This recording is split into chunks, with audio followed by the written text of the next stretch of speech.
नमस्कार विद्यार्थी मित्रांनो, सक्सेस ऑनलाईन एज्युकेशन यूट्यूब चॅनलवरती आपलं स्वागत आहे. ज्या पद्धतीनं मला रिस्पॉन्स भेटतो यूट्यूबवरती त्या पद्धतीनं मला माझी इन्स्पिरेशन माझी जे काय यूट्यूबवरती व्हिडिओ लेक्चर अपलोड करण्याची जी प्रयत्न चालू आहे त्याला जास्त बळकटी मिळते आहे. असं तुम्ही रिस्पॉन्स द्या आणि आपल्या चॅनलला जास्तीत जास्त शेअर आणि सबस्क्राईब करा, ज्यामुळं जास्तीत जास्त विद्यार्थ्यांना आपला फायदा होईल. काल जे आपण बघितलं होतं त्यांना आपण सुरुवात करूया आता लॉजिक या पार्ट 3 मधल्या व्हिडिओ लेक्चरला. काल आपण तुम्हाला होमवर्क दिला होता. त्या होमवर्कमध्ये तुम्हाला 12 नंबर आणि 13 नंबरचे मी तुम्हाला एक्झाम्पल दिलं होतं. पहिला तर मी तुम्हाला कालचा डोस सांगतो त्याला. काल आपण बघितलं होतं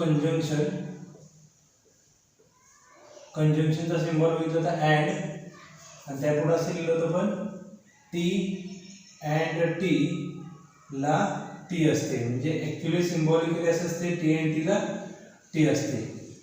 ओके. त्यानंतर मी तुम्हाला अजून होमवर्क दिला होता त्यामध्ये मी तुम्हाला सांगितलं होतं डिसजंक्शन म्हणजे काय. डिसजंक्शन मध्ये काय बघितलं होतं, व्ही बघितलं होतं आणि लिहिलं होतं एफ ऑर एफ ला एफ असते. सिम्बॉलिकली काय येणार आहे, एफ ऑर एफ आहे. ओके.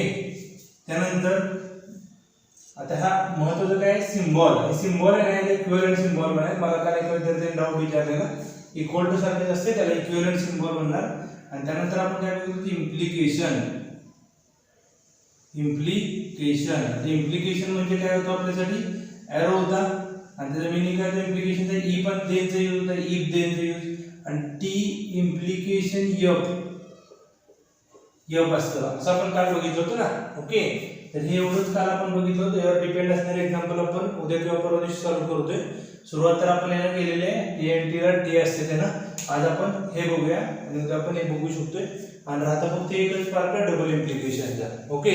तर आपण काय करूया, अगोदर काल दिलेलं होमवर्क बघूया. काल दिलेल्या होमवर्क मध्ये तुम्हाला काय होतं, 12 नंबरचं एक्झाम्पल होतं P is a prime number. Okay. आणि त्यानंतर काय होतं 7 डिवाइड्स 94. पहिलं तर काय आलं असेल P is a prime number, तर आपण काय करणार, पहिलं नाव देणार ना त्याला. पी इज अ प्राईम नंबरला आपण नाव देणार पी. मध्ये काय वर्ड त्यांचा अँड आहे ना, तर आपण अँड लिहिणार, इथं क्यू लिहिणार. ही सिम्बॉलिकली कशी लिहिणार, पी कंजंक्शन क्यू. त्यातला पी वाला कोण होता आपल्या सांगावर, पहिला सेंटेन्स पी म्हणजे कोण होता, 5 इज अ प्राईम नंबर. आपण इथं बघितलं डेफिनेशन कुठेतरी प्राईम नंबरची. मग 5 प्राईम नंबर आहे म्हणजे ते म्हणतात ते बरोबर आहे. तर इथं टी अँड म्हणजे कंजंक्शन. आणि पुढे काय 7 डिवाइड्स 94. तर तुम्ही 94 अपॉन 7 करून बघायचं. जर तुम्हाला परफेक्ट डिवाइड झालं, जर असं नाही करायचं तर तुम्ही असं करा 94 आणि ते 7 करा. रिमाइंडर 0 आला तर आपण डिवाइड करणार आहे. 7 7 ना, इथं 2 राहणार ना. आता मायनस केला वर 4 24 कुठं असते 7च्या टेबलवर. 7 3 जा 21 येईल आणि हे काय झालं 3 झालं, म्हणजे हे काय झालं 7 डिवाइड फॉल झालं. ओके. आता आपण काय बघितलंय, मी तुम्हाला सारखं काय सांगतो, कंजंक्शन मध्ये काय होतं आपल्याला, टी अँड टी ला टी असतं, टी अँड टी ला टी असतं. आता इथं आले का आपल्याला टी अँड टी आले का, नाही आले. तर टी अँड एफ आहे ना, टी कंजंक्शन एफ म्हणजे काय झालं एफ झालं.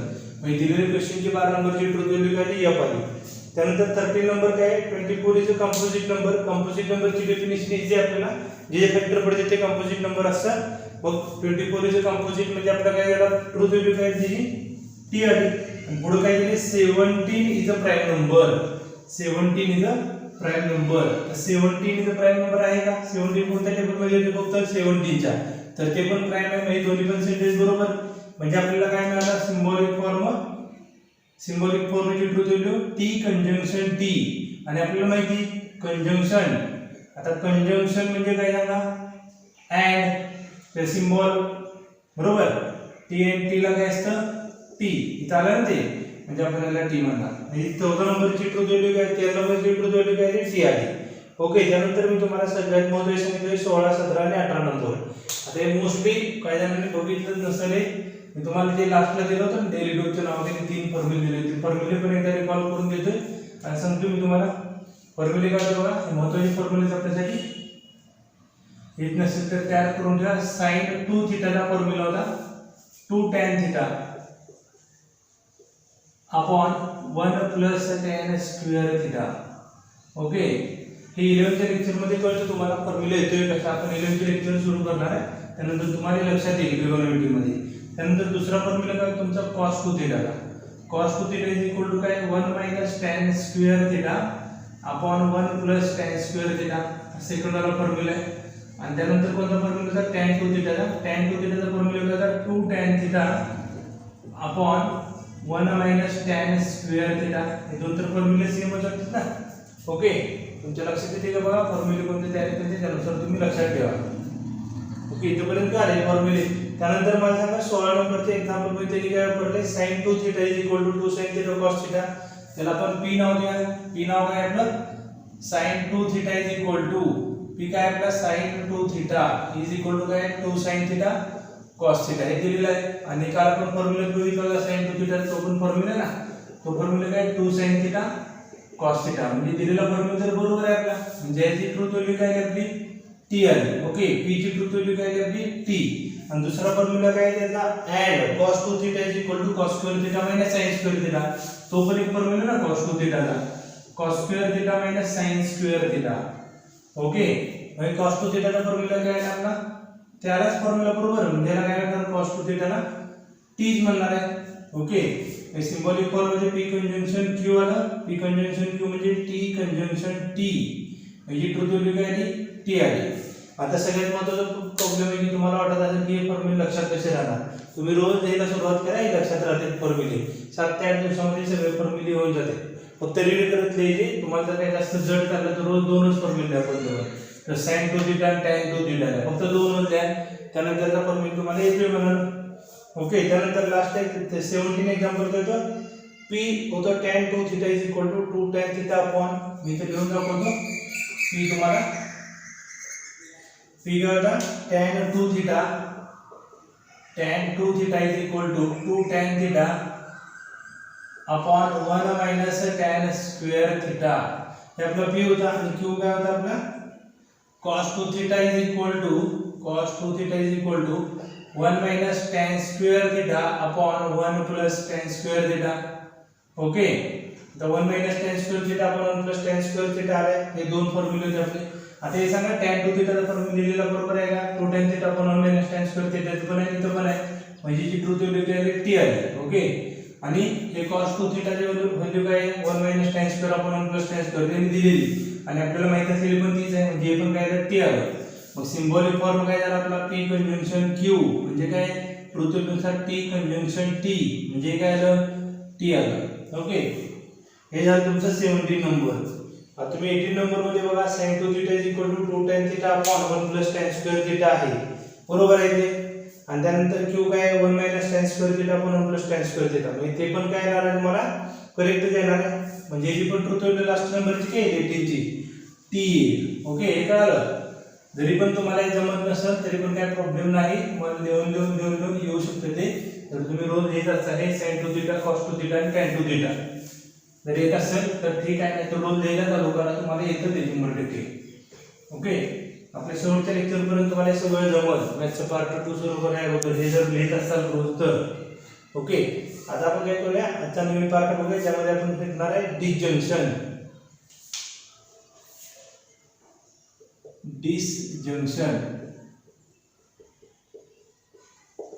डिसजंक्शनचा सिम्बॉल आहे तुमचा v आणि त्याचा शब्द आहे तुमचा ऑर लॉजिकल कनेक्टिव्हज. ओके, तर यासाठी काय असते f ऑर f नंतर f असणार आहे. ओके, आता मी तुम्हाला एक्सप्लेन करून दाखवतो. तुम्हाला एक्सप्लेन केल्यानंतर लक्षात येईल f ऑर f मध्ये काय आहे ऑर आहे. म्हणजे कोणते पण सेंटेन्स जर का ऑर ने जोडलं आणि त्यानंतर त्यापैकी ते दोन सेंटेन्स म्हणजे कोणते स्टेटमेंट कोणते पण स्टेटमेंट जर का ऑर ने जोडलं आणि जर का ते दोन्ही पण स्टेटमेंट रॉंग असतील तर तुमचं टोटल आन्सर कंपाऊंड स्टेटमेंटचं रॉंग येईल. म्हणजे कळलं तुम्हाला. मी जे काय सांगतोय त्यामध्ये दोन स्टेटमेंट असणार आहेत. एक इकडं p आलं एक इकडं q आलं. जसं मी तुम्हाला एखादं स्टेटमेंट दिलं ट्रायंगल हॅज 3 sides. ओके, और स्क्वेअर हॅज 4 sides. आता मी तुम्हाला स्टेटमेंट दिले दोन आणि जोडून दिले त्यामुळे कंपाऊंड स्टेटमेंट म्हणतोय. हे ऑर आहे लॉजिकल कनेक्टिव्हज आहे. त्याचं नाव काय आहे आपलं डिसजंक्शन. आपण याला नाव देऊ पी. पी म्हणजे काय, ट्रायंगल हॅज 3 साइड्स. आणि दुसरं नाव देऊ क्यू. कायम असेच करायचं, ऑर ला बॉक्स करायचा, अँड ला बॉक्स करायचा, त्याच्या अगोदर एक स्टेटमेंट, त्यानंतर एक स्टेटमेंट. क्यू काय आपलं, square has 4 sides. Okay, square आणि ट्रायंगल घेऊन झाला. Symbolic form. सिम्बॉलिक फॉर्म मध्ये काय ना सांगा का, सिम्बॉलिक फॉर्म काय आपला पी डिस्जंक्शन क्यू. ओके, ते दिलेलं नाही तर पी नाव आहे, हे क्यू नाव आहे, म्हणजे कोण आहे, ऑर आहे. ऑर काय, डिस्जंक्शन. आता पी ची ट्रूथ व्हॅल्यू माहित पाहिजे आपल्याला आणि क्यू ची ट्रूथ व्हॅल्यू माहित पाहिजे. ट्रायंगलला 3 साइड असतात आपल्याला माहिती, तर जी ट्रूथ व्हॅल्यू टी आली आणि जी ट्रूथ व्हॅल्यू काय आहे सांगा, स्क्वेअरला किती 4 साइड म्हणजे जी पण टी आली, मग इथे झालं टी ऑर टी. ओके, परत आपण काय विचार करणार बघा, मध्ये ऑर आहे ना, तर आपण इकडे लक्षात ठेवणार एफ ऑर एफ आलं तरच फक्त एफ असते, म्हणजे इथे काय आले टी ऑर टी, म्हणजे काय झालं टी आलं, ट्रूथ व्हॅल्यू टी आली.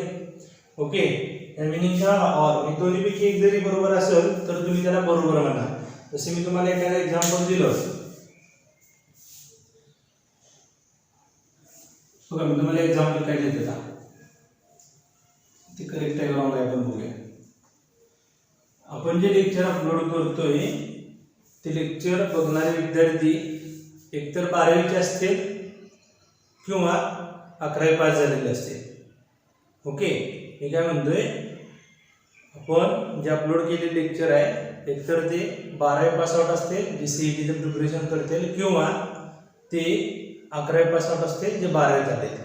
मी तुम्हाला काय सांगितलं, 2 म्हणजे यापैकी दोघांपैकी एकाच जरी असेल तरी पण ते विद्यार्थी झाला ना तिथं. ओके ना, नाही का काय प्रॉब्लेम नाही का तरी तुम्ही यामध्ये बघू शकताय. फक्त ऑर लक्षात ठेवा, एफ ऑर एफला एफ म्हणायचं फक्त. ओके, एफ ऑर एफला एफ म्हणायचं. आता जर तुम्हाला काही डाऊट असेल, डाऊट म्हणजे कशा डाऊट, जर तुम्हाला इथं असं मिळालं टी ऑर एफ मिळाले, एफ ऑर टी मिळाले, त्यानंतर टी ऑर टी मिळाले, फक्त आपल्याला काय माहिती एफ ऑर एफला एफ, तर बाकी माहिती नाही म्हणजे ते टी असतं. एवढं लक्षात ठेवा. ओके, इथपर्यंत कळाले. त्यानंतर आता आपण काय करूया, अजून डिस्जंक्शनचे एक्झाम्पल घेऊया. ते एक्झाम्पल तुम्ही सॉल्व्ह करून बघा. मी तुम्हाला स्क्रीनवरती दिसते ते एक्झाम्पल सॉल्व्ह करा आणि मला त्या एक्झाम्पलचे डाऊट होमवर्क म्हणून मी तुम्हाला देतोय असते. मला काही डाऊट असतील तर तुम्ही कमेंट करून सांगा. ओके, आज आपण काय करूया, आता मी तुम्हाला अजून एक पॉईंट देतोय बघा. एक्सरसाइज 1.1 आहे. 1.1 तुमचा होमवर्क आहे, ज्यामध्ये तुम्हाला क्वेश्चन दिला आहे, state which of the following are statements justify in case of statement state its truth value. म्हणजे तुम्हाला काय विचारलं त्यांनी, स्टेटमेंट आहे का नाही सांगा आणि त्यानंतर तुम्ही विचार करा की त्याची ट्रूथ व्हॅल्यू काय असेल ते. आता बघा, त्यामध्ये पहिला क्वेश्चन काय दिलं तुम्हाला, 5 + 4 = 13, ते ट्रूथ व्हॅल्यू त्याची फॉल्स झाली. ओके, 5 + 4 9 असतं ना, ते स्टेटमेंट तर आहे पण ट्रूथ व्हॅल्यू काय झाली, फॉल्स झाली. त्यानंतर सेकंड आला x - 3 = 14. तुम्हाला अजून एकदा लक्षात आणून देतोय, x - 3 = 14. जोपर्यंत त्यांनी x बिलॉंग्स टू असं काही देत नाही किंवा देर एक्झिस्ट x बिलॉंग्स टू असं काही देत नाही, तोपर्यंत त्याला आपण काय म्हणणार, ओपन सेंटेन्स. म्हणजे फक्त जर हे दिले, फक्त आणि फक्त एवढं दिलं तरी काय झालं, ओपन सेंटेन्स झालं. आणि ओपन सेंटेन्सचा अर्थ काय झाला, स्टेटमेंट नाही. म्हणजे काय कळलं तुम्हाला सांगा, जे काही तुम्हाला दिलेलं आहे त्यामध्ये सेकंड ओपन सेंटेन्स आहे. त्यानंतर थर्ड बघा काय, close the door. Close the door काय झालं, ते क्लोज द डोअर म्हणजे काय आहे, ते तुम्हाला दिलेली, तुम्हाला त्यांनी सांगितलं ना क्लोज द डोअर म्हणजे, तर ते काय झालं, सेंटेन्स झालं. त्यानंतर जर काय आहे, 4th number, 0 is a complex number.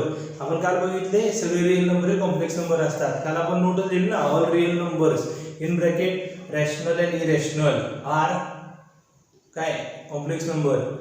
तर त्यामध्ये आता 4th मध्ये काय दिले, 0 रिअल नंबर आहे म्हणजे ते कॉम्प्लेक्स पण आहे. त्यानंतर 5th मध्ये तर काय मस्तच झाले, प्लीज झाले.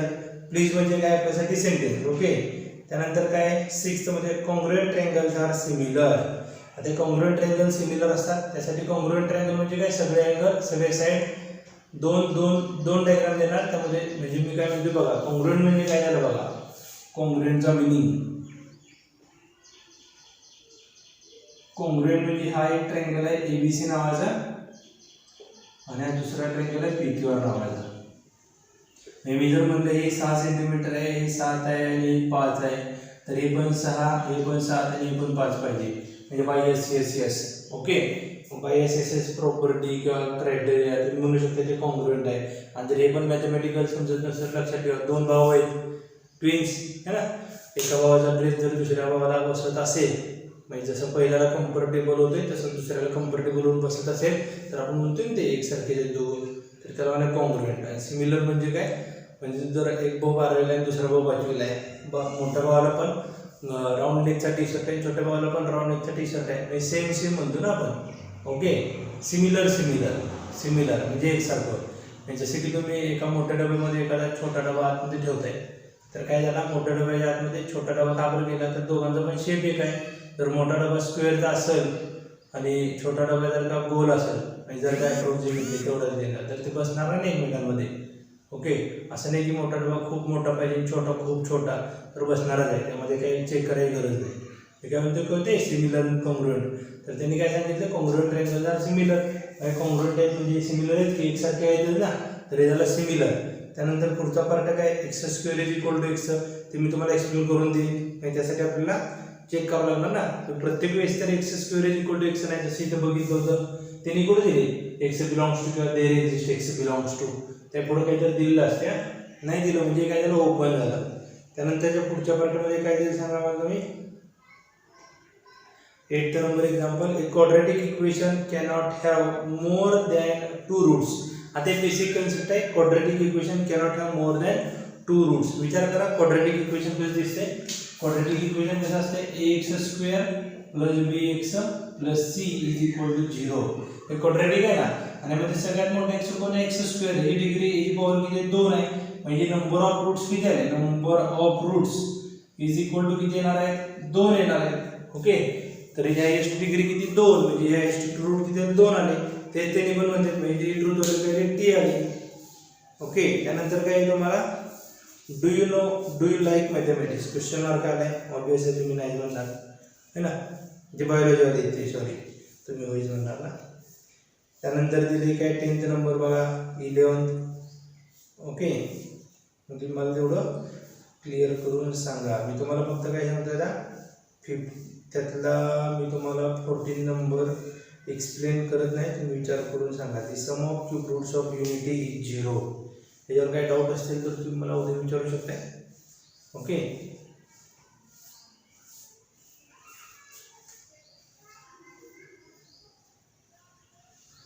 मी तुम्हाला आज क्वेश्चन देतो, आता स्क्रीनवर दिसेल तुम्हाला डिसजंक्शन वाले क्वेश्चन. डिसजंक्शन वाले क्वेश्चन बघा. पहिला क्वेश्चन काय डिसजंक्शनचा बघा आपला, 2 is an even number or 25 is a perfect square. कालचे स्टेटमेंट आहे, तर आज आपण काय करतो, त्याला मध्ये ऑर लिहायला लागलो. हे सांगतो इथे स्टेटमेंट काय, 2 is an even number or 25 is perfect square. इथं आपण नामांकन करूया, नामांकन नाव देऊया. पी म्हणजे काय, 2 is an even number आणि क्यू काय आपल्यासाठी, Q 25 is perfect square number. त्याखाली आपण सिम्बॉलिक लिहिणार, सिम्बॉलिक काय येणार आहे, पी ओव्हर क्यू. असं तुझे पेपरला लिहिणार तर चालते. इथं पी, इकडे ऑरसाठी आहे, आणि इथं क्यू. आता मला सांगायची ट्रुथ व्हॅल्यू काय आहे, ट्रुथ व्हॅल्यू आपली टी, आणि जी काय आहे टी, म्हणजे इथं काय येईल टी ऑर टी. गडबड करायची नाही, त्याला बेसिक बघायचं. डिसजंक्शन आहे नाही, डिसजंक्शन. तर डिसजंक्शनमध्ये आपण काय लिहिलं होतं, व्ही लिहिलं होतं, आणि काय लिहिलं होतं, एफ ऑर एफला एफ असतं. इथं काय आलं, टी ऑर टी, म्हणजे काय झालं, टी झालं, म्हणजे ट्रुथ व्हॅल्यू काय आपली टी आली. ओके, पण असं करायचं नाही, म्हणजे कळत नाही काय असं, टी आहे एफ आहे. हां, ह्याला काही मार्क बिलकुल देत नसेल, टी आहे एफ आहे. मी पेपरला करताना असं 2 पण येतो म्हणजे लिहितात. ओके, बाकी तुम्ही आता सगळे सॉल्व करा. माझा पण पेपर आता डेली डोज जे आहे तर कालपर्यंत बघितलं लागेल तुम्हाला स्क्रीनवर दिसणारे सगळे एक्झाम्पल जेवढे सॉल्व्ह करा. आपण पहिल्या दिवशी काय बघितलं, कंजंक्शन काय होतं, हे होतं ना. त्यानंतर काय बघितलं आज, डिसजंक्शन मध्ये काय होतं, व्ही. ओके, उद्या बघणार इम्प्लिकेशन आणि इम्प्लिकेशन एरो. त्यानंतर काय आहे, डबल इम्प्लिकेशन मध्ये काय, डबल एरो. ओके, आता जे काय मी तुम्हाला सिक्वेन्स सांगतो त्याच्या लक्षात ठेवा, टी एन टीला टी असतं आणि त्याचं काय एफ ऑर एफला एफ असतं. काय अजिबात चेंज करू नका सिक्वेन्समध्ये, नाहीतर तुम्ही ह्यामध्ये अडकणार. आता याचं जे सिक्वेन्स आहे टी इम्प्लिकेशन एफला एफ असतं, हे लक्षात ठेवा. हे काय आहे, जर सेम आलं ते काय पण होते, जर सेम आलं टी आलं नाहीतर एफ आलं तर दोघांना पण टी असतं. ओके, डाऊट येण्यासारखं काय नाही. जर कालचा अभ्यास केला असेल तर हे समजलं, पण हे महत्त्वाचं आहे. दोन्ही पहिलं टी दुसरे एफ आलं तरच एफ, पहिलं टी दुसरे एफ आलं तरच एफ. म्हणजे टी देन एफ म्हणजे एफ, टी देन एफ म्हणजे एफ, म्हणजे ई टी देन एफ म्हणजे एफ. हे लक्षात राहिलं पाहिजे, इम्प्लिकेशन. ओके, आणि जर कोणाला अजून पुढचं काय करायचं असेल तर फक्त एक काम करा, हे P implication Q imply negation P और क्यू सगळ्यात जास्त महत्त्वाचं आहे. आतापर्यंत बऱ्याच वेळा बोर्ड आलेलं आहे. इम्प्लिकेशन क्यू म्हणजे काय, निगेशन पी और क्यू. हे काय असतंय, काय नाही, आपण नंतर बघणार त्यावेळेला. ते डेली डोजच्या नावाखाली जे चालू आहे ते डोस तेवढे पचवत जावं. ओके, तो पण कळालं असेल. थोडं स्क्रीनवरचा सगळा होमवर्क करा दिलेला. ओके, जर तुम्हाला समजत असेल तर चॅनल जास्तीत जास्त विद्यार्थ्यांपर्यंत पोहोचवा. कारण मी जे बघितले यूट्यूबवरती सगळ्यात जास्त चॅनल हे हिंदी किंवा इंग्लिश आहे. आपण फक्त महाराष्ट्रातले विद्यार्थ्यांचे चॅनल नाही आहेत कुठं, त्यामुळे आपण हे मराठीमधून चॅनल चालू केलेलं आहे. तर तुम्ही जास्तीत जास्त मला मदत करा, जास्तीत जास्त विद्यार्थ्यांपर्यंत पोहोचवा, जास्तीत जास्त विद्यार्थ्यांना याचा फायदा होऊ द्या.